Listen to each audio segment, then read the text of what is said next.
What's up, everybody? Hope you're having a great day. Welcome to another episode of Tired of Pretending. I want to start tonight off with a story time. This goes back to September of last year. I was kind of tight on cash, and my brother gave me, some money to go to the car auction and try to find a few flip cars because that's what we do.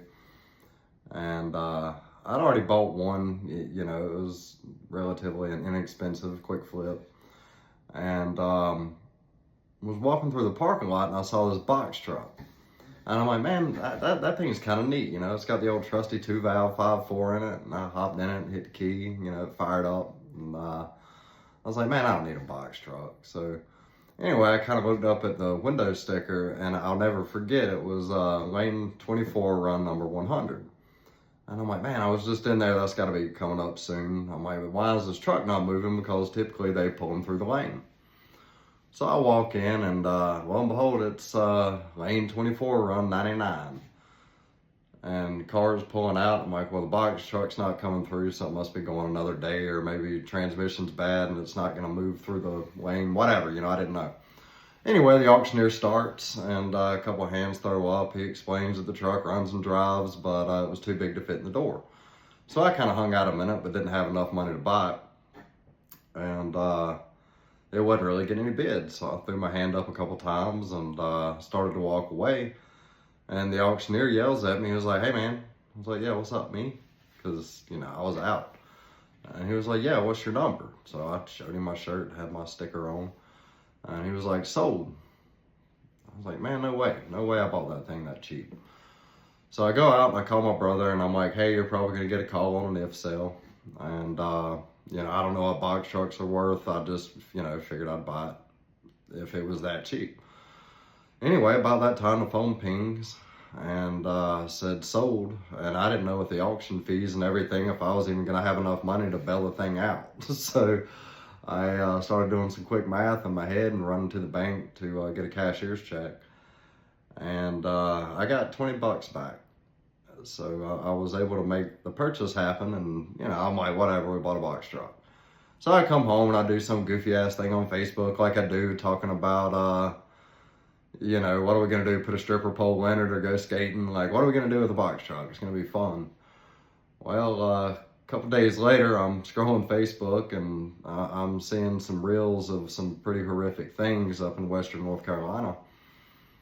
And something compelled me to make a post about, hey, I got a box truck. Let's get some supplies together and run them up the hill.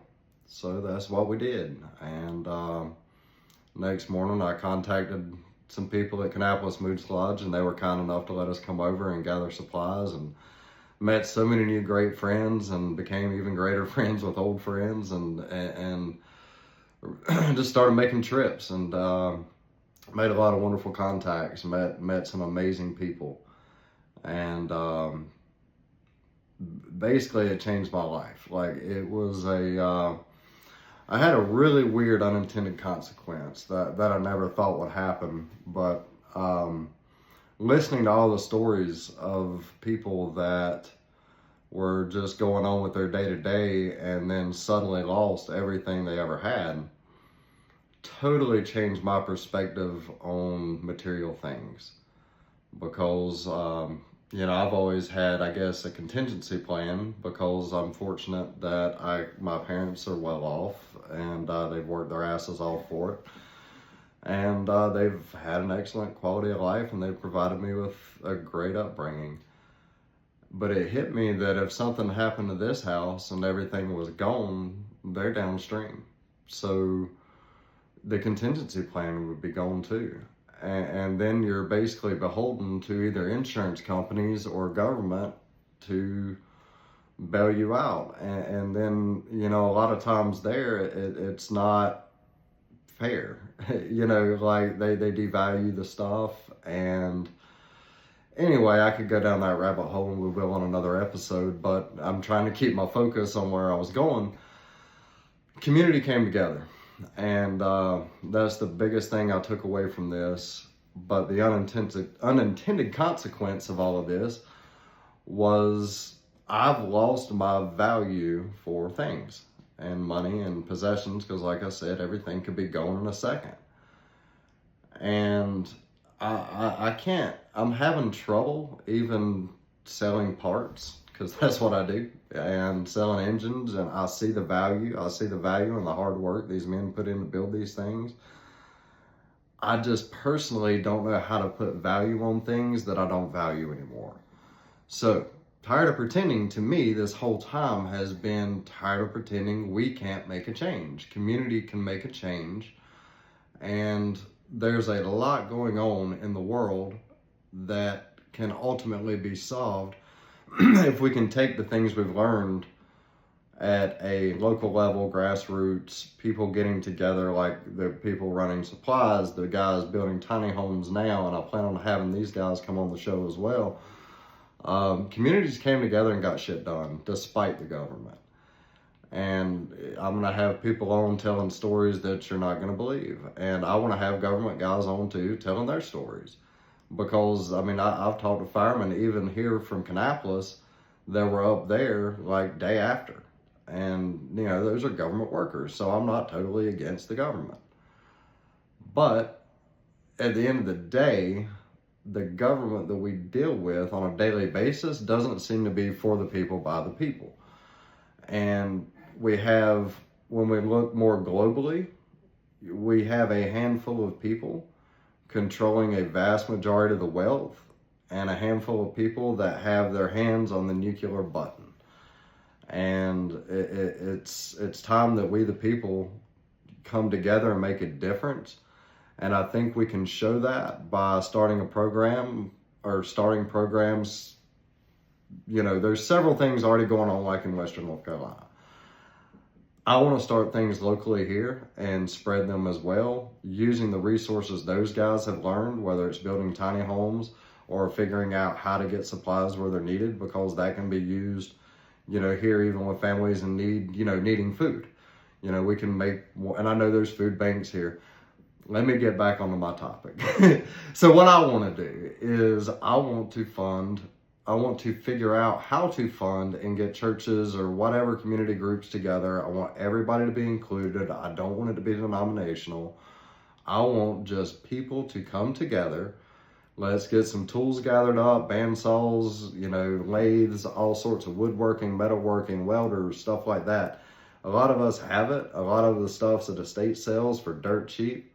If we can find a space to set up a shop, we can do, and I'll provide the space if I can get permitting and stuff for it. Like, I've got a house to build it in.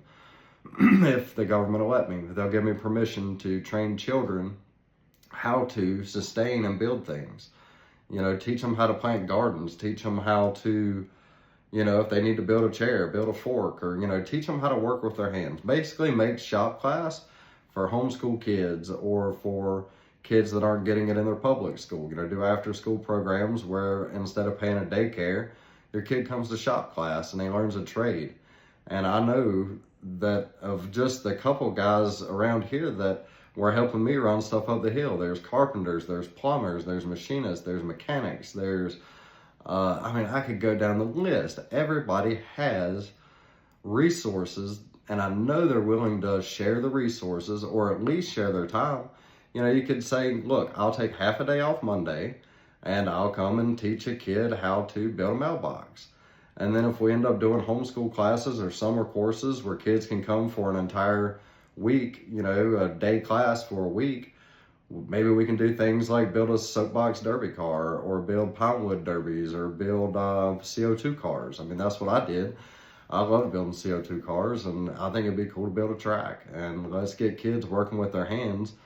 Because right now they might be building toys and small fun things, but one day they may be building houses, or, you know, repairing houses, or doing trades that AI isn't going to be able to do. Because AI is going to, you know, you can say what you want to about it. It's wonderful. I use it all the time to try to help formulate my thoughts a little bit better. And you can tell I ramble, but it kind of gives me outlines to go by. And it's helped me do a lot of drafting business plans and things for these ideas I have. And if you're interested in seeing the business plan, I've got it written up where we can use churches, where we can raise money to buy the tools, and how long the programs will be, how much each program should cost. You know, I've talked about doing it on a sliding scale, and we can go into great detail and depth and all of that about it. It's just, I need to know you guys want to be involved, because I know there's some of you that do, and even if we just change 1 or 2 kids' lives, is worth it. But I think we'll ripple this thing out to where it goes from, you know, Rowan County spread to Cabarrus, and eventually throughout the state and then the country and hopefully the world. And not just the you know, screaming about how to help kids build things, but how we're going to function as a society when AI takes, assuming they don't bomb us with nukes, if AI takes over, then it's going to take a lot of jobs like accounting and things that when I was going through college, I was getting educated to do, or coding and things like that, that AI is going to do exponentially better. So we have to better ourselves at things that AI can't do. And we also have to figure out how to stop, you know, basically polluting and bombing and all of these things at catastrophic levels that can literally end the world. And I'm not a doomsday guy. Like, I'm a happy, love everybody, let's make some shit happen guy. But it's time to make some shit happen. Like, we talk about it a lot. I'm not doing this podcast so I can be another podcast bro, or so I can be, you know, any of the famous names, whoever you listen to. I'm not trying to be that. I don't want to be a podcast guy. I don't want to even be the front man. I just want something to get done. And I'm more than willing to do whatever I can to help make that happen. So, this is going to be a call to action. And I know I've said this many times in videos, and I've been working on getting the stuff legit, like with business plans, so I'm not just a rambling idiot. I have something to show. But in the meantime, I plan on renting a baseball field and doing basically an adult kickball day. Kids are welcome. I'd like to do tug of war. I'd like to have a little booth set up with some brochures and flyers and things like that, kind of showing some of the ideas of how we can build. And if my ideas aren't it, we can do mine a little bit, or we can do it none, and bring your ideas, bring them to the table, because the more we can do to benefit everyone, the better it's going to be. So let's make it happen. I love you guys, and I'll talk to you soon.